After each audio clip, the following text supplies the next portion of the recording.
Well, we are honored tonight, folks. Tanya has decided to join us. I announced a cheers from the audience. Damn, Tanya. You certainly can suck all the air out of a room. Tanya smiled broadly as the room cheered. When the cheering began to die, I pointed at a table of men in the far corner of the room. Tanya, don't you think that dress is a little conservative? I'm not sure if those guys over there can quite see your belly button. The crowd roared with laughter. Tanya's smile didn't leave her face, nor did she back down. Is that part of your folksy charm that I read about? You would know, I said with a big grin. You and I folksied quite a bit, didn't we? And it was fun, as I recall. Only in your mind, Tanya said with a chuckle. This brought a laugh from the crowd. Ouch, I responded, with my grin even larger. Some might say that's mental abuse. But as I look back, maybe you're right. Maybe it was all just in my mind. So, you can see my confusion as to why you're here tonight? Tanya turned to the audience. She was so predictable. I just wanted to show that there are no hard feelings. Our differences will be worked out in a court of law, and regardless of anything, I wanted to wish you well on your new venture. And as long as we're talking about performances, I'd like to let your wonderful audience know that I'm kicking off my latest tour. We're starting right here in Atlanta at the Cobb Energy Performing Arts Center in 2 weeks. Knowing what she was doing, I pounced. In this era of good feelings, why don't you come up here and give these people a preview of your concert? Why don't you sing one of your old songs? Folks, you'd all like to hear Tanya sing, wouldn't you? This was an unexpected treat for this crowd, and they responded positively. I'm sure these patrons came to see me as a curiosity. There was no doubt in my mind that many of them were wondering what I would do now that Tanya and I were no longer together. Plus, they didn't have to pay to get in, but now they were going to get a semi-reunion of Tanya and me. Of course, I had more than that planned. I whispered to Dawn that no matter what happened between Tanya and me, to ignore it all. I also told Dawn I wanted her to join in for the second song. Knowing Tanya as I did, I was pretty sure that she wouldn't pass up the opportunity. I didn't know which song she would want to sing. However, the one song that I did want her to sing with me was Patsy Cline's True Love. I was also pretty sure that she wouldn't want to sing that particular song because it had been ours as a couple. But even if Tanya refused to sing it, Dawn and I would, and it would have the same effect. After a moment's hesitation, Tanya nodded and made her way to the stage. Once she was there with a microphone in hand, I began playing Pretty Little Girl. It was not one of our hits, but it was a song that Tanya loved. Tanya even smiled at me before she began to sing. When she finished, the crowd responded warmly. Before Tanya could do anything else, I said, "Let's do one more?" I immediately began playing True Love. Tanya looked uncertain at first, but then shrugged and got ready to sing. However, when she and I began, Dawn joined in as well. This brought a roar from the crowd and a look of confusion from Tanya. As we continued to sing, I turned back and forth between Tanya and Dawn. Finally, at one point in the song, when it goes, "For you, and I have a guardian angel," I turned away from Tanya and smiled warmly at Dawn. The symbolism was clear to everyone in the room, including Tanya and Dawn. I had moved on from Tanya, and Dawn was my musical partner now. When we finished, the room was up with a roar. Tanya quickly thanked everyone and slipped away. The rest of the concert went very well, except that Dawn never relaxed and never felt at ease on the stage. The next day's reviews in the paper were very laudatory of our performance. They spoke especially of how wonderful the partnership Tanya and I once had. They lamented that we had split up, but they did write glowingly about Dawn and how she was a worthy replacement. I found this amusing because the media never paid that much attention to Tanya and me until we split up. Still, I was extremely pleased with the publicity that we had received. I think Tanya had thought to embarrass Dawn and me, disrupt our show, and hype her new tour. She only succeeded in one of those goals. But even that limited success was short-lived. The following day, Alex announced that we would be starting a tour of our own beginning at the Roxy in downtown Atlanta on the same day as Tanya's tour would begin. Alex told me that Tanya called him as soon as she learned of our tour and bitched him out.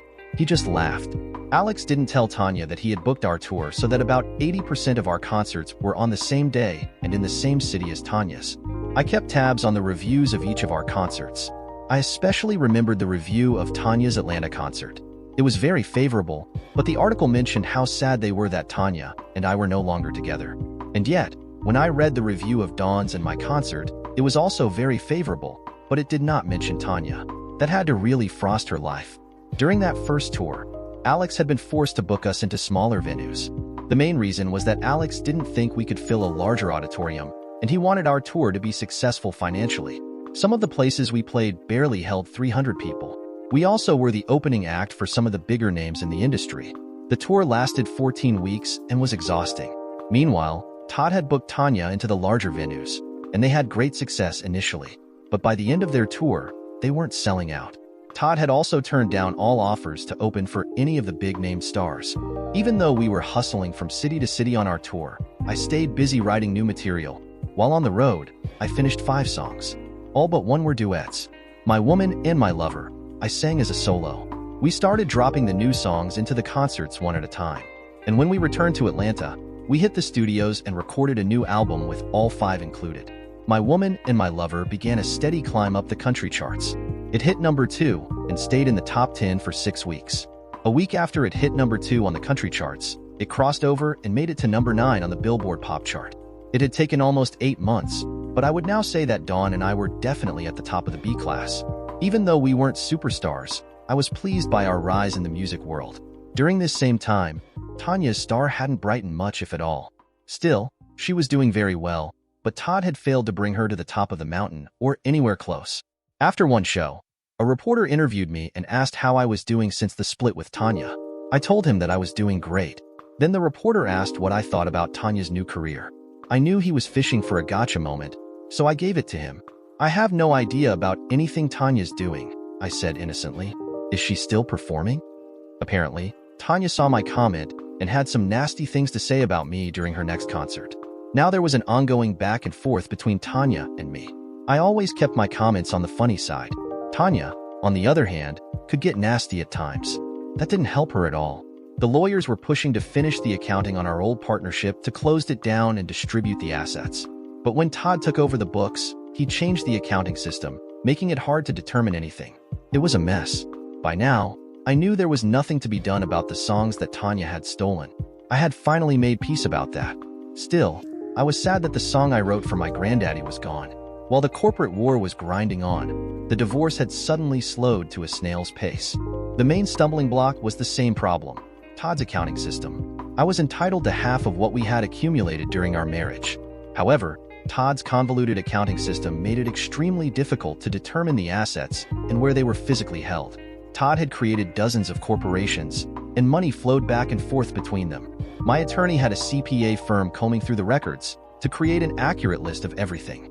And from what the accountants were telling me, Todd wasn't helpful at all. Also, much of the information they were digging up was extremely painful. When the CPAs went through the company's travel expenses, I learned that all of those public relations trips that Tanya and I were sent on separately were all a smokescreen. I was led to believe that Tanya went on her trips by herself while I was elsewhere in the country on my trips. Todd was supposedly in Atlanta taking care of business. But Todd went on every trip with Tanya. Not only that, but they shared a room each time. They must have had a great time laughing at my stupidity. Still, while my legal problems were dragging along, my professional career had never been brighter. Our latest album was doing very well, and our concert schedule was full until the end of our fiscal year. Granted, most of the dates were openings for other stars. Nevertheless, they paid well, and on top of everything else, I had been nominated for a Grammy Award. The nomination was for Best Country Song for My Woman and My Lover. I continued to push Dawn and myself to be better and better, but I was beginning to be concerned about Dawn. She still struggled before every performance, and it took her a good day or two to calm down afterward.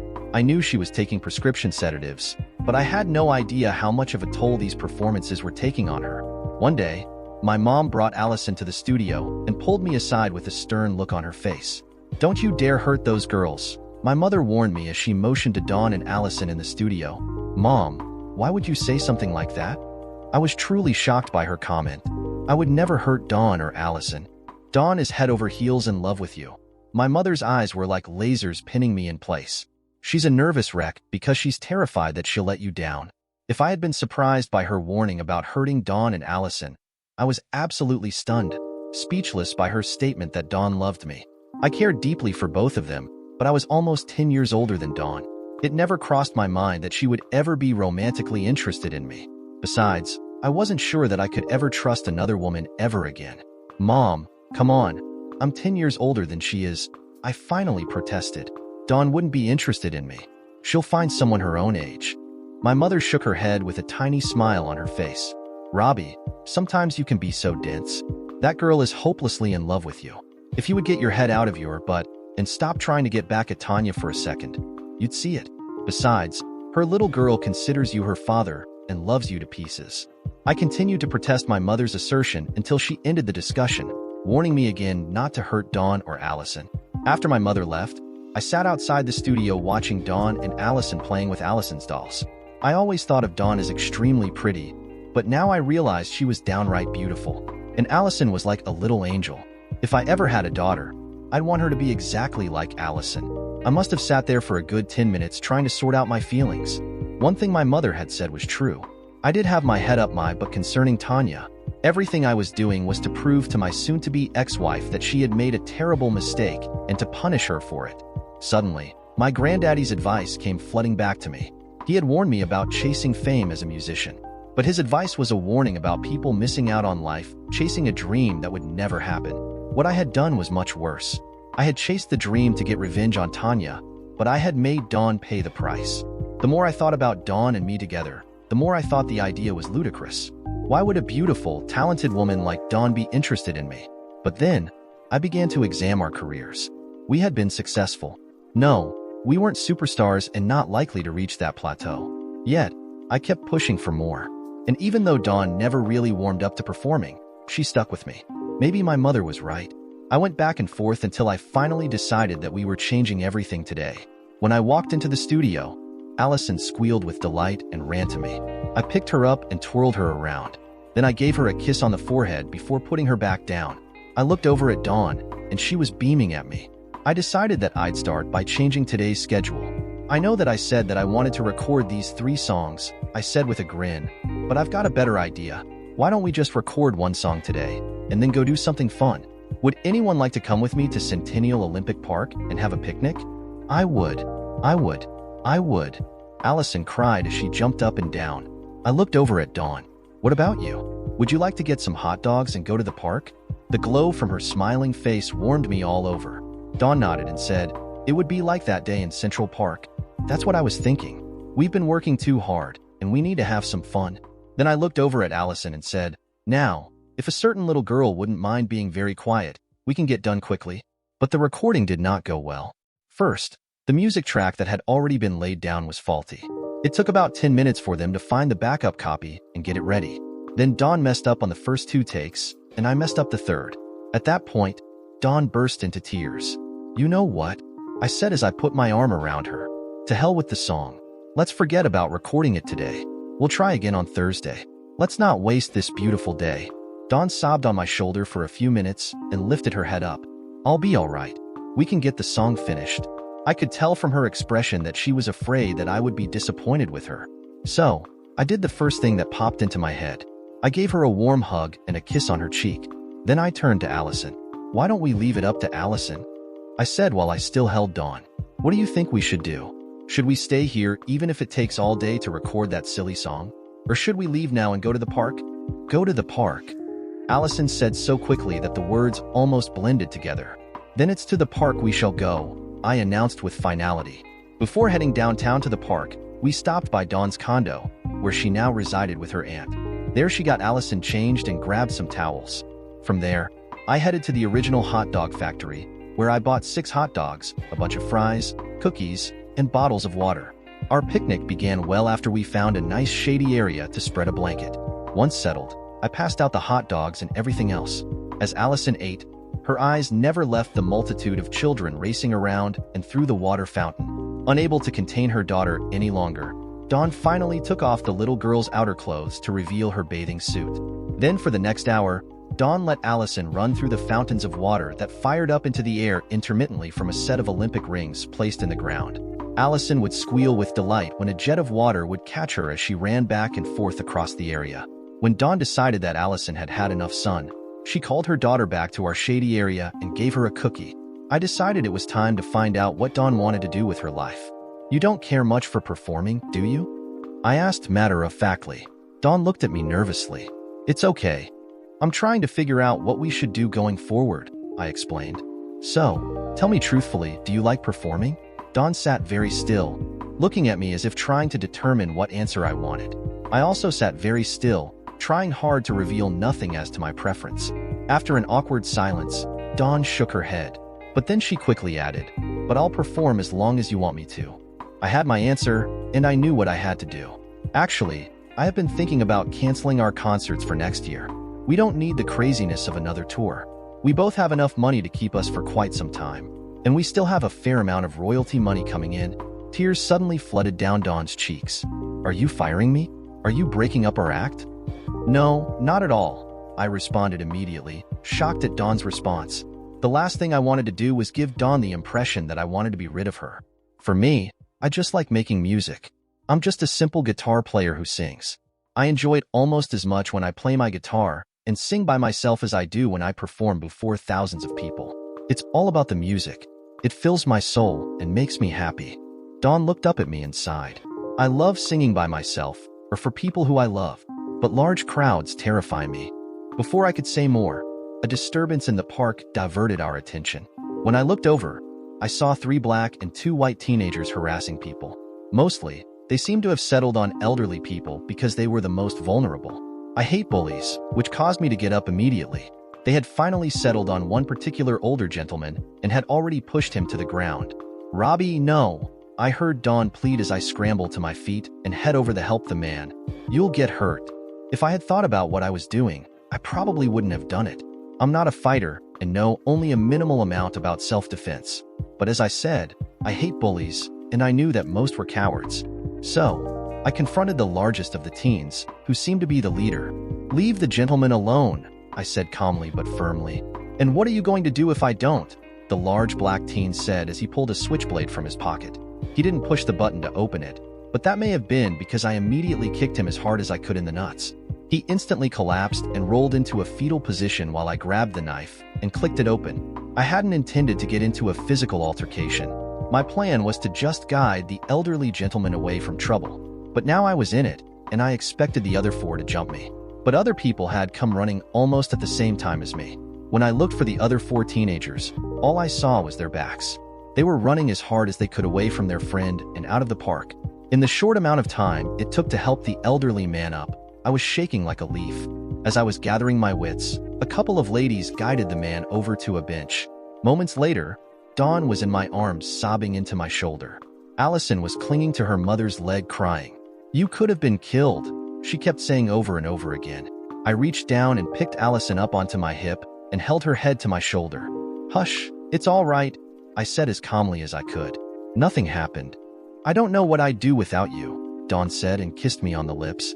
I kissed her back and hugged them both. As I looked around, a crowd was beginning to gather. I knew that the police would eventually show up, and I'd have to answer a bunch of questions. I was relieved that no one had recognized us yet. We had to get out of there. So, I handed the knife to one of the men who had come to help and told him I was taking my family home. When I started to drive away from the park, I noticed that Dawn was still shaking from my confrontation. A glance in the rearview mirror showed me that Allison's eyes were glued onto me, and her lips were trembling. "Dawn, are you and Allison going to be all right?" I said, glancing in her direction. "Claire is taking that bus tour with my mom and dad. That means you'll be all alone tonight.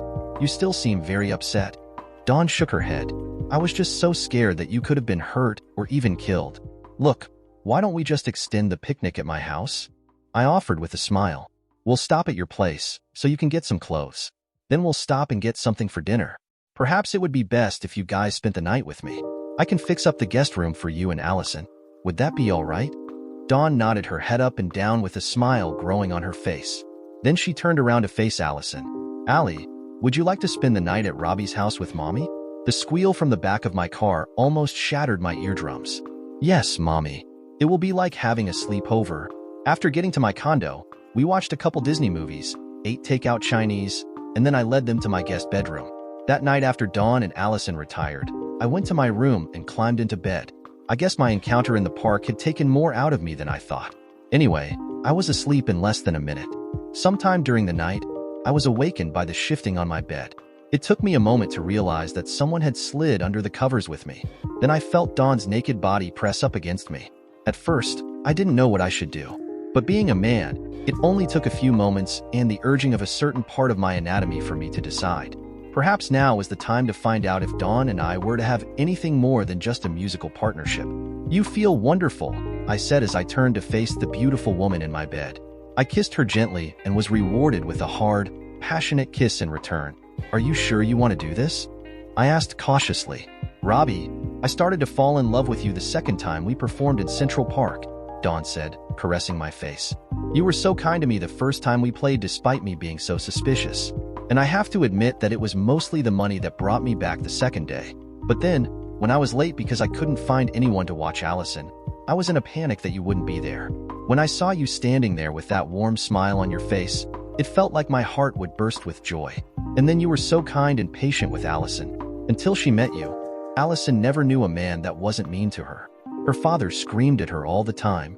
I'm nothing special," I protested. "And if your husband screamed at Allison, he must have been a real creep. Allison is as sweet a girl as you will ever find. How could anyone be anything but kind to her?" "He was worse than a creep, but I was afraid to leave him," Dawn said with a catch in her voice. "I finally had enough when he took a belt to Allison. I was horrified." "Did you go to the police?" "Yes, and he was arrested, but he didn't stay in jail very long. But during that time, I was referred to legal aid, and I got a divorce and a restraining order. Then I went to live with my aunt. But she was struggling to just support herself. Even with financial aid and food stamps, it cost so much to live in New Jersey. I was so scared and so depressed until you sang with me that first day.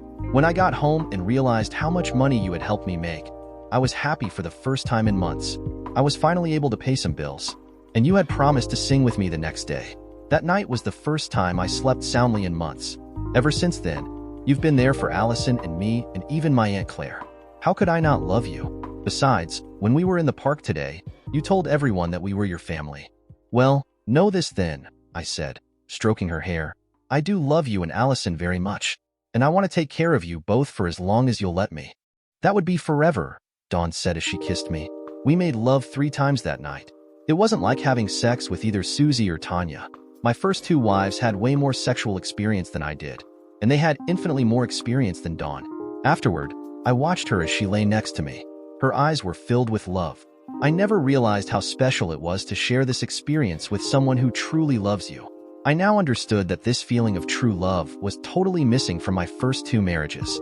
I think my first 2 wives really liked me, at least initially, but never really loved me. My mother had been right about Dawn and me. The next several months were hectic and stressful, but I was the happiest I could ever remember. I just loved how Dawn's face would light up when I'd walk into a room. And Allison became my special little buddy. If Dawn wasn't around, and sometimes even when she was, Allison would latch on to me. The people in the studio started calling her my shadow. Over the next few weeks, as the lawsuits continued on their tortuous path, my relationship with Dawn grew stronger and more loving. I cut back on our workload and told Alex to cancel all of the concerts after the Grammys. He was slightly disappointed, but not overly so. I told him that we would still do a concert or 2 each year, and maybe even a television special if there was a request for it. We also promised to keep recording new songs. As the date of the Grammys approached, Dawn was looking more and more tired. But we were finally doing our last concert, and after that, Dawn could have a week to rest before the award ceremony, and then we were done for the year. We usually ended each concert with the old Patsy Cline hit True Love. However, before we began the song, I decided to do something I had been thinking about for several weeks. Once the crowd was more or less quiet, I got down on one knee and pulled a small box from my pocket. I opened it to show a 2-carat diamond ring. Then I asked Dawn to be my wife. Her mouth dropped open, and she screamed, "Yes." Then I took her into my arms and kissed her gently. The crowd went wild. When we parted, the audience was still cheering. We smiled and waved for a few moments and then started into our last song of the evening, True Love. That night, the song was very special. Months after that performance, I watched the video, especially the shots of the people in the audience. I didn't see very many dry eyes. We planned to get married 2 months after the Grammys, but some months ago, we had decided to put Atlanta in our rearview mirror. Neither of us particularly liked living in or near a big city. We talked about moving back to Tifton, but my parents had recently moved to Florida. So, we decided to follow them there and bought a house in the middle of the state. It was about a half-hour away from Orlando. About a week after we settled into our new home, the lawsuits all came to an end. As I expected, everything was to be split 50-50ths. All that was left was for the accountants to finish their audit. My attorneys were apologizing that they hadn't gotten me more, but I was thrilled. The fight was over, and Tanya was out of my life. But then a real bombshell hit when the accountant's report came out. Todd had embezzled about $2 million. The accountants had finally drilled their way through Todd's records to prove the thief. Not only was Todd arrested, but Tanya immediately began divorce proceedings. While Tanya's career was not in danger of ending, her big dream of going to the top with Todd had crashed and burned. You would have thought that I would have been ecstatic, but I just felt sad and tired about the whole mess. Besides, my own life was on the verge of collapsing, and I didn't even realize it. When news of Todd's betrayal of Tanya became public knowledge, you would have thought that I would be ecstatic, but I wasn't. I mean, I couldn't have planned a more perfect revenge than to have Todd steal a big chunk of Tanya's money, and then to have the man who stole my wife sent to jail. Not only that, but my cheating ex-wife's career had taken a major hit. The following day, another scandal erupted about Tanya. Apparently, Todd had stolen songs from young writers and had Tanya record them. One of those songs had done well, making it to number 14. To make matters worse for Tanya, there was some question about whether she knew about the thief. I should have been over the moon happy about Tanya's fall, but the truth was that I was just sad for her and for me. My grandfather's words were now thundering around in my head. I'm sure that losing the money hurt Tanya, and the song's scandal had tarnished her reputation. But I was certain that what really hurt her was the realization that Todd had used her and hadn't helped her career at all. That had to be a crushing blow to her. But that was only a passing thought for me. I no longer loved Tanya, and while I was sad for her, I wasn't going to lose any sleep. Now that Dawn and I were engaged, my main concerns were centered on my soon-to-be wife and my new daughter-to-be, Allison. I was a little sad to be dialing back our act, but I would gladly trade any musical career for the love of Dawn and Allison. Unfortunately, I had pushed everyone so hard for so long that just as I found true happiness, disaster struck. When we finished our last concert, it was obvious that Dawn was totally worn out. I had to admit that I was also exhausted, so I suggested we skip the Grammys and just rest. But to my surprise, Dawn really wanted to go. When I asked her why, Dawn smiled and said she wanted to see all the famous people. I couldn't help but laugh. However, the Grammys turned out to be a nightmare, and my whole life began to tumble out of control. I had planned to jump back into the studios as soon as we returned from our tour. However, Dawn was so exhausted and suffering from some intestinal problems that I told her to rest. I also insisted that she go to the doctor for a checkup. Our primary care physician diagnosed diverticulosis and prescribed antibiotics, bed rest, and a change of diet. All this Dawn did, and it seemed to help. While Dawn was recuperating, I had recorded a song, Please Say You'll Love Me Forever. I had hoped to record it with Dawn, but I did it as a single because of her health problems. Once Dawn was rested and well, I figured we could redo it as a duet. Anyway, when it was finished, Alex released it as a single. I figured if we won a Grammy, it would give the song a boost. However, that isn't what happened. The day we were to attend the Grammys, Dawn complained of a stomachache, and again I suggested that we skip the event. Dawn told me she would take some antacid, but we were definitely going. I wasn't happy but agreed to go as long as Dawn rested the whole day before the awards ceremony. This she did. So, the night of the big event, we were both dressed to the nines. I had a tux on, and Dawn was wearing a beautiful light blue gown. Before we left, I put the television on and tuned it to the station that would be carrying the Grammy Awards ceremony. I told my parents that Allison could stay up until 9 o'clock that night. I was hoping that she would at least see us on the red carpet before the event. As we were pulling up in front of the theater, I could see that Dawn was pale, but she insisted that we should go in. I should have put my foot down and told the driver to take us to the hospital. When I suggested it, Dawn refused but agreed to go to an urgent care unit after. When we were about halfway down the carpet, we were asked if we'd give a short interview. Dawn eagerly agreed because she knew that Allison would be glued to the television at home. But as the reporter asked his first question, Dawn turned pale and began to crumble. I quickly grabbed her and lifted her into my arms. Hustling back toward the street, I hoped to find our limousine, but it was long gone. Fortunately, I came upon a policeman and begged him to call an ambulance. 5 minutes later, we were on our way to the nearest hospital. Dawn disappeared down a hospital corridor where I wasn't allowed. Instead, I was directed to a waiting room. I've never been so scared and distraught in my life. All I could do was pray and cry. About 2 hours later, my parents and Claire arrived with Allison bundled up and asleep. My mother pulled me into a hug, and I cried on her shoulder for a long time. When I had no more tears, I took Allison and held her in my lap. 3 hours later, a surgeon came out to talk to us. He explained that Dawn's intestines had ruptured. They had to remove about 4 inches of the lower intestine, and Dawn would have to wear a colostomy bag for a few months. But right now, their biggest concern was the infection that had already spread to her abdominal cavity. If they couldn't control the infection, Dawn would die. About 6 in the morning, Allison woke up in my arms and hugged me. "Where's Mommy?" she asked as she stared up at me. "Your mom is very sick," I tried to explain with a voice choked with emotion. "The doctors are trying to make her better." Allison hugged me. "Mommy told me that you were going to take care of us and keep us safe now. So, as long as you're here, I know Mommy is going to get better." I broke down again, and I guess I must have scared Allison because she began to cry also. My mother took her from me at that point, and I just sat there numb. Shortly after that, a nurse appeared in scrubs. "The doctor said that you can see your wife for a few minutes." I didn't correct the nurse and tell her that we weren't married yet. I was afraid that they wouldn't let me see Dawn. She looked so small and frail lying in the hospital bed. I couldn't believe the number of IVs that were pouring antibiotics into her. When I sat down next to Dawn's bed and took her hand, she opened her eyes and smiled weakly at me. "How do you feel?" I asked. "I guess about as well as you look," she said with a scratchy voice. "I love you," I told her as I kissed her hand. "I love you too." Dawn then went back to sleep. They told me I could come back that afternoon for another visit. So, I gathered up my parents, Claire and Allison, and we went home. My mother made us breakfast, but I wasn't very hungry. Allison insisted on eating her breakfast sitting on my lap. When Allison went down for a nap about 9:30, I crashed. I slept for 7 hours. When I went back to the hospital by myself, Dawn was awake, but she looked so pale. For 3 days, Dawn ran a fever and slept most of the time. I was terrified that she was going to die. Finally, on the 4th day, the fever broke. After that, each day, she got stronger and stronger. Eventually, we were able to take her home. Dawn needed a lot of help because just getting in and out of bed was a struggle. They had cut her stomach muscles, and you don't realize how much you use them until you can't. The next 4 weeks were very hard for Dawn, and she was in a lot of pain. And I learned something about healing from major surgery. You don't heal at a steady pace.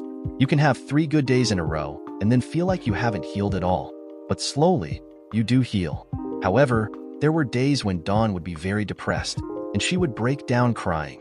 What made this sickness so severe is that about 7 weeks after the first operation, Dawn had to have another to reattach everything and get rid of the colostomy bag. The recovery from that second surgery was even worse than the first. Some days, Dawn was so depressed that I wondered if she would ever get better. But finally, after about 3 months, Dawn seemed strong enough to do something other than visiting the doctor. I decided that we'd have a picnic by the lake that was on our property. We had purchased 50 acres of land where we built our house. The contractor had dug a lake to use the fill to raise our house and surrounding area to the proper elevation. I invited my parents and Claire to join us. It was the first time that I saw Dawn truly relaxed and enjoying herself. Even though she just sat and watched what everyone was doing, Dawn was happy. While we were sitting there watching Allison playing with my dad, Dawn turned to me. "I never asked about the Grammys. Did you win?" I smiled at her and shook my head. "Oh, I'm sorry," she said, looking at me to see if I was disappointed. "I'm not." "Why not?" Dawn asked with confusion flooding her face. "Because if I had won, then there would be a ton of pressure for us to start touring again. I know that you wouldn't be happy with that, and right now, I'm not interested in doing anything except staying close to you and Allison. Alex has scheduled a concert for us toward the end of the year, but I'm not sure I want to do even that. We've also been asked to be part of a Christmas special. That one, I definitely think we should do. They've asked if Allison could be part of it. I think it will be fun." Dawn looked out over the lake and sighed. Then she turned to me with tears in her eyes. "Thank you for singing with me in Central Park." With all the emotions swirling in me, all I could think to say was, "Thank you for letting me sing with you." We were married 4 weeks after that picnic. It was a small service performed on our patio with just immediate family and close friends in attendance. I can't explain it, but this wedding made me happier than I had ever been in my life. I was even happier than when I married Tanya. I guess I always felt that Tanya didn't feel the same way as I felt about her. I believe deep down, I was always afraid that she would leave me. When that actually came to pass, it was perhaps the saddest day of my life. But as they say, when God closes a door, he opens another one. Tanya closed one door, and Dawn opened a new one for me. I had been so consumed with Dawn and Allison that I hadn't paid any attention to anything outside my family. At our reception, people were asked if they wanted to share anything with us on our wedding day. Alex stood up and told everyone that my single, "Please, Say That You'll Love Me," had shot to #1 on the country charts. He also told everyone that the song had crossed over to the pop charts and was sitting at #4. Our guests screamed their approval, and Dawn gave me the longest, most passionate kisses I've ever had. Alex wanted us to go back on the road, but I adamantly refused. But it was Dawn who changed my mind. No, she didn't want to tour anymore, but she definitely wanted me to head back out, and she promised to come with me as long as Allison wasn't in school. Reluctantly, I agreed, but as I hit one stop after another, I was glad that Dawn had insisted. Whether it was a small nightclub or a large arena, I was met by enthusiastic, sellout crowds. And occasionally, Dawn would join me on stage for a song or two. When she did that, the audience would roar with approval, but that happened only rarely. Still, I loved her for doing it. Dawn did appear with me for the concert at the end of the year. It was sold out months before the performance. I even heard that people were scalping tickets for $1,000 or more. I didn't believe it until the police arrested one individual trying to sell 3 tickets for $4,000. The TV special called A Down-Home Country Christmas had Dawn and me performing with a half-dozen other country groups. Since we weren't performing before a live audience, Dawn really enjoyed doing the show. The program was a monster hit, and Allison stole the show. She turned out to be a little ham with a beautiful voice. The program was first broadcast in the middle of December, but it was so popular that they rebroadcast it twice more before Christmas. Immediately after, offers were flowing in for Allison to perform. Dawn and I absolutely refused to allow any of it. We weren't going to let the glitter of show business ruin our daughter's childhood. However, when she turned 16, we allowed her to record her first single. It went platinum in no time. However, Dawn and I were united in not allowing Allison to tour until she turned 18. We did, however, relent on one performance each year. We allowed Allison to join us for the country Christmas show.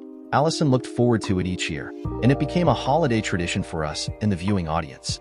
11 months after Dawn and I married, we welcomed Trey Robert to the family. 15 months later, Cassandra joined us. Allison turned out to be like a second mother to both of them, and as soon as they could talk, Allison was organizing shows which featured all 3 of them.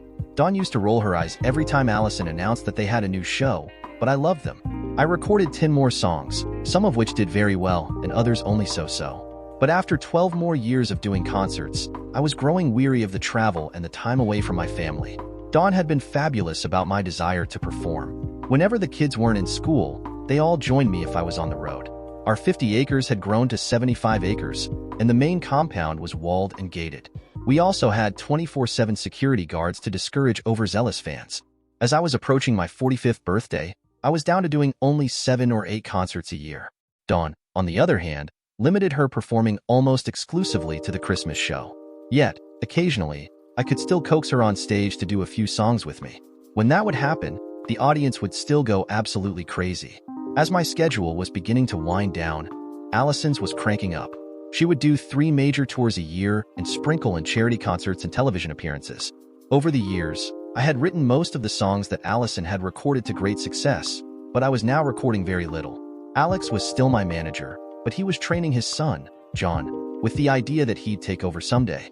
Even though Alex is 78 years old, I'm not sure when he will finally retire. My dad died 3 years ago, and now my mom and Claire share a condo. They are thick as thieves, spending their days going from one thrift store to another. They started doing that years ago. My father never complained because almost everything they bought went to one charity or another. His only complaint was that they never seemed to distribute what they bought as fast as they acquired it. I do want to share one funny thing about my first wife, Susie. When Tanya dumped me, and it hit the news, Susie sent me a postcard with a picture of her husband's latest dealership. It said, "I may have gained a few pounds, but you've lost about 120 pounds, your wife. You were such a loser." Susie. When I married Dawn, I sent Susie a postcard of my own. It was a picture of Dawn and me just after we got married. "Susie, sorry it's taken so long for me to respond. Thank you for your concern during my difficult times. I have to admit that you were right, but about the wrong thing. I was a loser for marrying those 120 pounds, not for losing her. As you can see, I replaced those 120 pounds with 110 pounds of pure love. And Susie, really a few pounds? I think you need to buy a new scale. Robbie, I truly regret all the time I spent trying to destroy Tanya's career. In truth, it was never mine to make or break. But in my single-minded obsession for revenge, it wasn't Tanya who suffered, it was Dawn.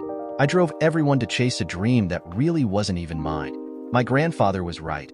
It almost cost me the most important thing in my life, Dawn. As I said, I had very little, if any, influence on Tanya's career. In the end, it was as I believed. She didn't have the talent to make it to the top. She did score some hits with my stolen songs. Tanya also had some minor hit with songs that were written for her, and some that were stolen for her. I'm not going to mention the titles, but one made it to number 7 on the country chart, and the other 3 cracked the top 20. As the years passed, I ran into Tanya from time to time. She was even one of the opening acts for 2 of my shows. When I was first told Tanya was opening for me, I was going to nix it, but Dawn convinced me to let her perform. She said it would be a way to get closure. I did sing with Tanya during both those shows, but I refused to do Patsy Cline's True Love with her. That was a song that I now would only do with Dawn. Tanya and I talked for a little bit after the second show. "Robbie, I know saying I'm sorry doesn't mean anything now, but I am," Tanya said contritely. "You're right. It doesn't mean anything now," I responded. However, I've long since gotten past what went on between us. When my first wife dumped me, I thought my life was over. Then I met you, and we got married. And that wouldn't have happened if Susie hadn't divorced me. The same thing happened when you dumped me. If you hadn't, I never would have met Dawn or had the career I've had. So as far as I'm concerned, it's all good. However, I said with a sigh, there is one thing that I am still a little upset about. I assume that you destroyed the original copies of my songs that you stole. Tanya nodded. I couldn't take the chance of them being found. I should have been angry with Tanya, but I just couldn't muster the energy. Tanya had been burning up most of her life with the fever to be famous.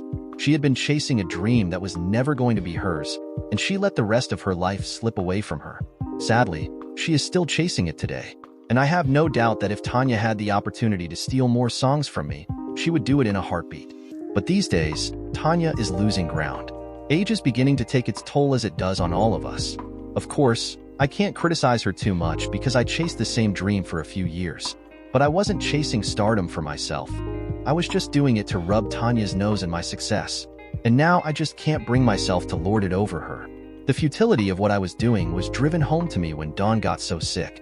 I had been so consumed with my revenge that I lost sight of what was most important.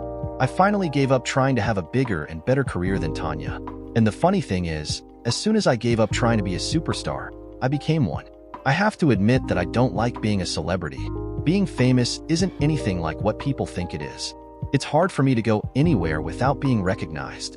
I've taken to wearing disguises when I want to go out in public, especially with Dawn. She thinks it's hilarious and is very amused by each new disguise. Still, they work fairly well. However, if I stay out too long, someone always seems to recognize me. I was looking forward to getting home after a long, hard tour. However, I had one last show to do, and it was at the Stagecoach Festival in California. I was one of the headliners for the show, but I figured it would be an easy gig. I only had to sing 2 songs, and then I'd be on my way. Unfortunately, I had to sit and wait as I was performing third from the last that night. When I finished my 2 songs, I began walking off the stage, wondering if my limo was there to take me to the airport. However, I had only taken 3 steps when the crowd started chanting for more. I quickly got off stage, but the chanting didn't die down. This was embarrassing because Chris Collins was scheduled next, but the crowd wouldn't quiet down. They kept chanting for me to come back. I was mortified because it wasn't fair to Chris. He was fairly new to country music, but he had had 3 #1 hits in a row. I had worked with him before, and we got along great. Anyway, Chris stood off stage waiting for things to settle down, but they didn't. He looked at me and started to laugh. Finally, he walked over, grabbed my arm, and dragged me back on stage. When the crowd saw the 2 of us, they went wild. The audience started jumping up and down in the aisles. After a few minutes of pandemonium, things began to quiet a little. "How about Robbie and I sing together?" Chris screamed into the microphone. This set the crowd off again. All we could do was to start playing and hope that things settled down. It took about 20 seconds, but then the crowd quieted to listen. First, we sang one of Chris' hits, and then one of mine.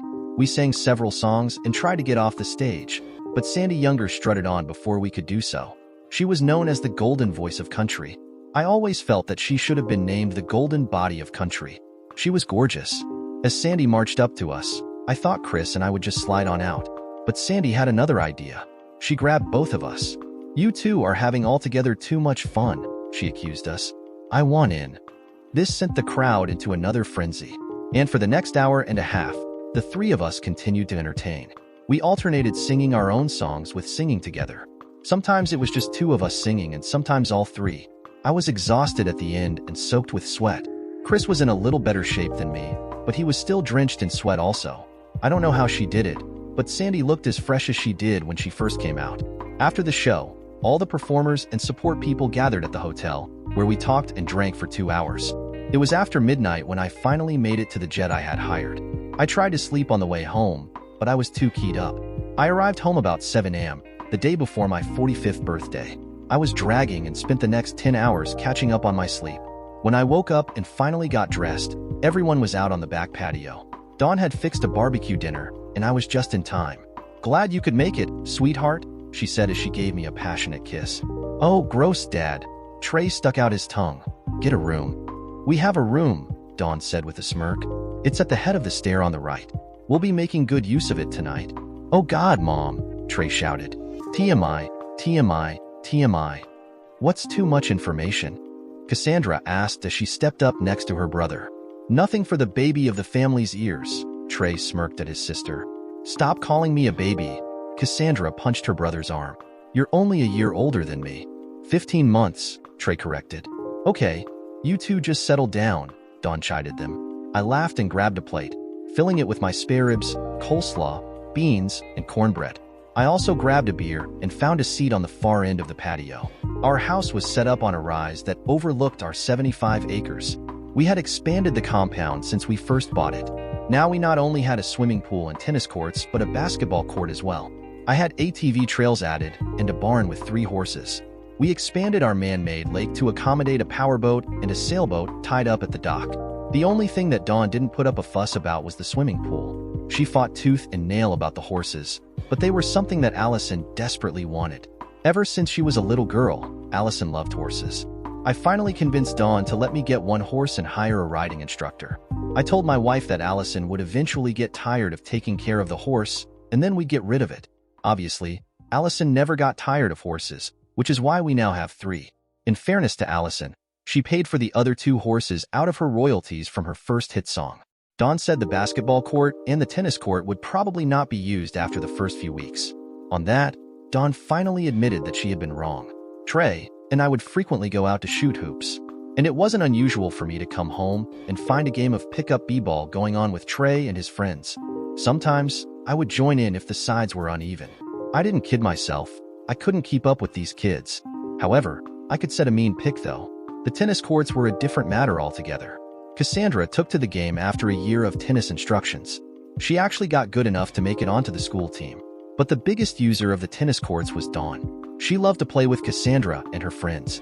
She even got me out there. And twice a year, we had a charity fundraising tennis championship. We'd have bleachers brought in, and Dawn would raise $40,000 or $50,000 from the event. It seemed that everyone wanted to participate except me. Of course, early on, Dawn informed me that opting out was not an option. I'm convinced that I was included to be the comic relief. All my kids learned to water ski on the lake, and Trey loved to sail. I can water ski after a fashion, but it isn't something I really care for. If the kids and Dawn want to do it, I'll go along. For me, I love the ATV trails we've created throughout our property. We also have access to the state park's ATV trails behind our property. Every 4th of July, I would fly my old singing partners George and Simon down with their families. I would also fly George and Mabel down with Tyron and his family. They would stay with for a week, and it would be all fun and games. And each night ended with a cookout and singing. It was wonderful to have a loving family and such good friends. The years rolled by, and I knew I was getting older because each tour became harder and harder. The night of my 45th birthday, Dawn had rented out my favorite restaurant in Orlando. It was a closed party with about 150 friends and relatives. Sometime during the evening, Allison handed me my guitar and said it was time to sing for our supper. We sang for about 20 minutes when I was surprised by what happened next. Both Trey and Cassandra had been taking music lessons for years, but I had been so busy that I didn't realize how far they had progressed. I had heard both of them sing when Allison used to put on her music shows at home. They both had sweet voices back then, but were shy and unsure when Allison pressed them into service. When Allison called for a break, she instructed me to sit next to my wife in the front. Dawn just snuggled close to me. Quickly, I realized that she knew what was going on. As for me, I would have to wait and see. I didn't have to wait long as Trey and Cassandra joined their sister with their own guitars. I expected Allison to take charge at that point. So, I was totally surprised when Trey took the mic, told a few funny stories about his sisters, and then launched into a guitar solo. Stunned is the only word that described my reaction. But as surprised as I was blown away when Cassandra joined in, and the two of them took the room by storm. But that wasn't the biggest surprise that night. When the cheering died down, Allison took back the mic and told me that the three of them had written a special song for me. Cassandra led off, and Trey soon joined her, with Allison finally blending her voice in. It was some of the sweetest music I had ever heard. When the words began to flow on out, tears streamed down my face. Later I learned that the name of the song was entitled, "With the Love of My Father." My 3 children would record that song, which made it to #1 on both the country and pop charts. That night, I spooned together with Dawn after making love for quite some time. I told her how much I had enjoyed the birthday party, but I didn't think they would ever top that one. And that was true until my 50th birthday rolled around. For weeks before the big 5-0, I watched with great amusement as my kids and wife scurried around, working on whatever plans they were making. I would catch them from time to time with their heads together. When I would ask what they were doing, they would just giggle. I probably would have paid more attention, but I had other things on my mind. I was doing things that I didn't want my family to know anything about because they'd be furious with me if they knew. On my 50th birthday, I discovered that they had planned a surprise brunch with about 50 guests. Anyone who didn't know my family well would have assumed that that was their big birthday surprise. However, after my afternoon nap, I was informed that I needed to be ready to go to dinner by 6 o'clock. My spider senses began to tingle. I figured they were planning another amazing birthday dinner, but I was wrong. The limousine was a new touch, one of those stretch models, which allowed the whole family to sit comfortably with space to spare. The tinted windows made it hard to see out and impossible to see in. I thought that was a smart idea. Allison was such a big star that a quiet evening could quickly turn into a zoo if she was recognized. It would also probably be a zoo if they recognized me. We had a great time as the limo cut back and forth through many side streets until we went through a gate to a small parking lot. I still didn't think anything of it until the car stopped. "Why are we stopping?" I asked with a little concern in my voice as Allison started to get out of the limo. She told me to follow her if I wanted my present. I wasn't surprised my daughter had hidden my present somewhere that I wouldn't find it. It was well known in our family that I was a present snooper, especially around Christmas time. So, I got out of the car and followed my daughter. Allison raced ahead, and the rest of us struggled to keep up. It wasn't until we reached the stage that I realized that we'd come in the back entrance to the Mercury Center, the newest music venue in our area. I was impressed that Allison had chosen to hide my gift here because there was no chance that I'd ever find it. The rest of the family was laughing and joking as we tried to keep up with my daughter. Finally, I spotted her in the center of the stage with a single overhead light illuminating her. "Come out here, Dad," she called to me. "Your present is right here." Chuckling, I strode out to where Allison was standing. Suddenly, the lights in the auditorium flared on, and a roar erupted from the seats. 20,000+ people were on their feet cheering.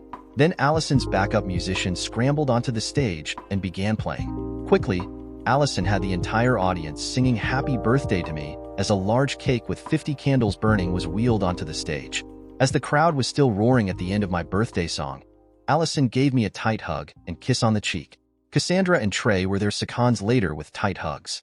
My parents each gave me a hug, as did Aunt Claire. Then Dawn was in my arms, smothering me with a deep, passionate kiss. This all brought more roars from the audience. When things started to quiet down, the doors opened, and servers brought in dozens of large, pre-sliced birthday cakes and began passing them out. This brought even more cheers. "When I was a little girl," Allison said over the bubbling crowd, "this wonderful man decided to sing with my mom in Central Park." This brought the crowd onto their feet, once again with another roar. "Over the noise," Allison shouted. "I guess you heard that story. I'd like to start off tonight with the very first song my mom and dad ever sang together." Then my family, with me included, sang Amazing Grace.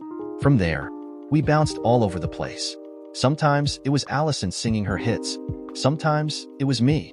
Cassandra and Trey added their few hits plus songs made famous by other artists. Trey and I did the dueling banjos from the movie Deliverance. Even Dawn sang 3 songs by herself. I'll never get over what a beautiful voice she has. The birthday concert went on for 3.5 hours. Dawn and I ended the concert with Tour Love. The crowd was still yelling for more when we finally exited the stage. As we made our way back to the limo, I felt so guilty as I saw the beautiful glow on Dawn's face. I prayed that she would never find out about my secret life because it would crush her. A little over 3 months after my birthday concert, I was finally able to put an end to the secret life I'd been living. Actually, it was by mutual agreement that our relationship ended. I then decided that I was going to be the best and most attentive husband in the world. I swore to myself that there would never be any more secrets between Dawn and me. However, that was a promise I didn't keep. Even though I knew it would devastate Dawn, I wasn't able to stop. For almost 4 years, I had been able to keep my secrets, and there had been some really good times during those years. I had cut back on my concerts until I was only doing 1 or 2 a year. Still, each time a date for one of my concerts was announced, all the tickets were sold within 15 minutes. Even though I had cut back, I continued to write and record songs. I now had 28 platinum records, and 21 of them had been huge crossover hits on the pop charts. I had also written songs for all 3 of my kids. Allison had made 4 of them #1 hits. Trey and Cassandra each had 2 top 5 hits from the songs I had written. All 3 of my kids had gotten married. Allison had married Alex's grandson, Daniel. Since Alex had been my manager all these years, Allison and Danny had basically grown up together. Danny was an excellent studio guitarist and had a pretty fair voice. He had been a backup singer for some of the biggest names in the industry, including my band. But Daniel wasn't truly interested in the entertainment side. He loved the business end. His grandfather had taught him everything about being an entertainment manager. Danny wanted to follow his grandfather and father into the business. As I had learned over the years, many very talented and successful entertainers really didn't like performing. Fortunately for me, I had long ago realized that I had an easy rapport with an audience. As I've said many times, it's all about the music. I'm just a guitar player who sings a little. The music fills my soul, and if others get some joy out of it, so much the better. Trey was one of those people who didn't really enjoy performing. However, that wasn't the reason that he gave it up. The reason he gave up performing was named Jenny Tallow. Jenny was a professor at the local university, and Trey and his band were giving a concert there. At that time, Jenny was the university's advisor to the Student Senate's Entertainment Committee. Apparently, there were numerous problems with the sound system that Jenny was frantically trying to resolve. However, after hours of wrangling with the union electricians, the sound system was still unusable. Trey watched Jenny's efforts with humor and sympathy. He had dealt with unions before and was certain that they would do little to solve the problems. Finally, Trey took out his cell phone and made a call. 45 minutes later, a portable sound system was delivered to the college's auditorium and set up. As Trey told the story, the union electricians were super pissed that non-union workers had set up an alternate sound system. They threatened to file a grievance, but Jenny let them have it with both barrels. She told the union electricians that they could do whatever they wanted. However, they'd have to do it after they left the auditorium, or she'd have them arrested. All 6 of the workers left with their tails between their legs. Trey said he fell in love with Jenny that night, but had to work on her for 2 months to get her to go out with him. 1 year after their first date, Trey and Jenny were married. About 3 months after they were married, Trey gave up performing. He didn't want to risk his marriage by being away from home so much. Instead, he took a job as a teacher at the same university where Jenny taught. Trey was hired to teach entertainment business. He was only supposed to teach 2 classes each week, but his course is so popular that the university convinced him to teach 2 additional classes, and the classes are always full. Cassandra turned out to be our problem child. I guess she had always existed in the shadows of her 2 older siblings. Unlike Trey, Cassandra loved performing and was building a great career. She probably would never reach the heights that Allison had attained, but Cassandra was definitely an A-list entertainer. As her career was starting to take off, Cassandra got a little wild. She got into the partying scene, drinking too much and doing drugs. Cassandra, thankfully, didn't become an addict. And after a Sunday come-to-Jesus confrontation with Dawn, she moderated her drinking considerably and stopped doing drugs altogether. Then things seemed to get better, but then they actually turned bad again. Cassandra went back on the road, and her music career continued to rise. But then she met and hired Lance Talbot.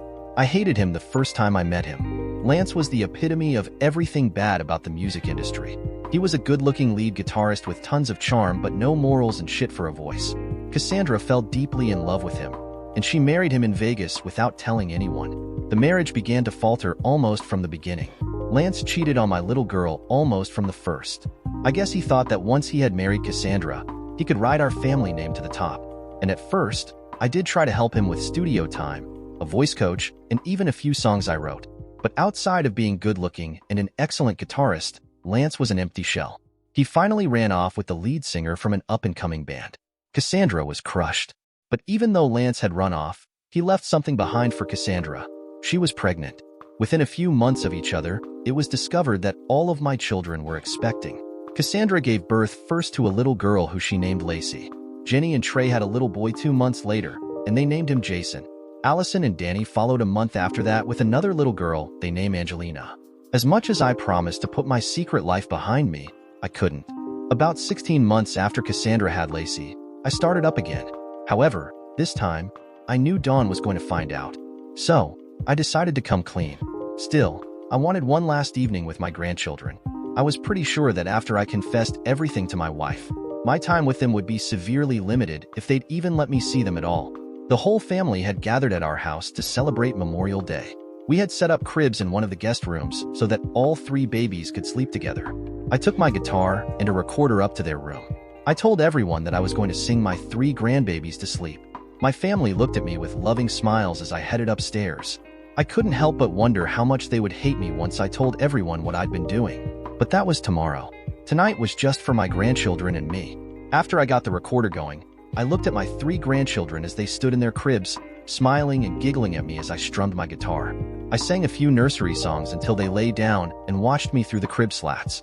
And then, one by one, they drifted off to sleep. As they were just drifting off, I decided I would sing songs their parents had made popular, and I would sing songs Dawn and I had done well with. I also decided to intersperse it all with funny stories about their parents, Dawn, and me. Let's take a final look from Dawn's side. Tears began to flow down my cheeks as I read the last part of Robbie's journal. I remembered the next morning when I awoke and found that Robbie hadn't come to bed. I found him still in the chair beside his grandchildren. But when I went to wake him, I found that Robbie was gone. The coroner said that sometime during the night, he had suffered a massive heart attack. Robbie had been partially right about our reaction to what he had been doing in secret. We were terribly sad and disappointed when we learned what Robbie had been doing, but only because it was a secret we wished he had shared with us. The secret that Robbie was so afraid that I would learn was that he had cancer. He had successfully battled it when it was first discovered. However, the cancer came back. But at the same time, it was determined that Robbie needed open-heart surgery. The doctors determined that they needed to fix his heart first and then begin treatments for the cancer. But Robbie's heart gave out before anything could be done. The tears were now pouring down my cheeks. God, I wish he had told me, so I could have been there for him during what must have been a terrifying time. But that was Robbie. From the first time we sang together in Central Park, he had always tried to protect me. The family was devastated, but we were stunned by the outpouring of sorrow from all of Robbie's fans. Thousands upon thousands of floral arrangements began to appear around our front gate. Thousands of people came by for weeks to leave mementos, flowers, or sing some of Robbie's songs. I know that the outpouring wasn't as large as when Elvis Presley died, but it was close. Many radio stations across the nation devoted a whole day to playing nothing but our family songs. But I didn't notice most of it because I was so inconsolable. It took months before I could function at all. The recording of Robbie singing to his grandchildren was taken by Alex, and he had it released as an album. It shot to #1 on both the country and the pop charts. It stayed at #1 on the country chart for 6 weeks and at #1 on the pop charts for 8 weeks.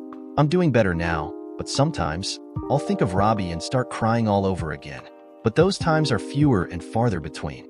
Right now, I'm focusing on the fact that both Allison and Jenny are pregnant again. I can't wait for the babies to be born, but a little part of me is sad that Robbie will never get to meet them, and they will never have an opportunity to know their grandfather. Damn it, just thinking about that has me crying again. Oh God, Robbie, I miss you so much. Thanksgiving is right around the bend, and then the Christmas season will be upon us. The network is already prepping for our annual Christmas show. The television people think that this year's show may have the largest audience we've ever had. And as much as I hate performing, I can't wait to do this show. Still, it will be so strange without Robbie there, but I know he'll be watching, and I know that he will be smiling. Robbie used to say that he was just a guitar player who liked to sing, but he was so much more. I love him so much, and I'll miss him terribly. Dear listeners, please share your thoughts in the comments section below, and don't forget to like, share, and subscribe.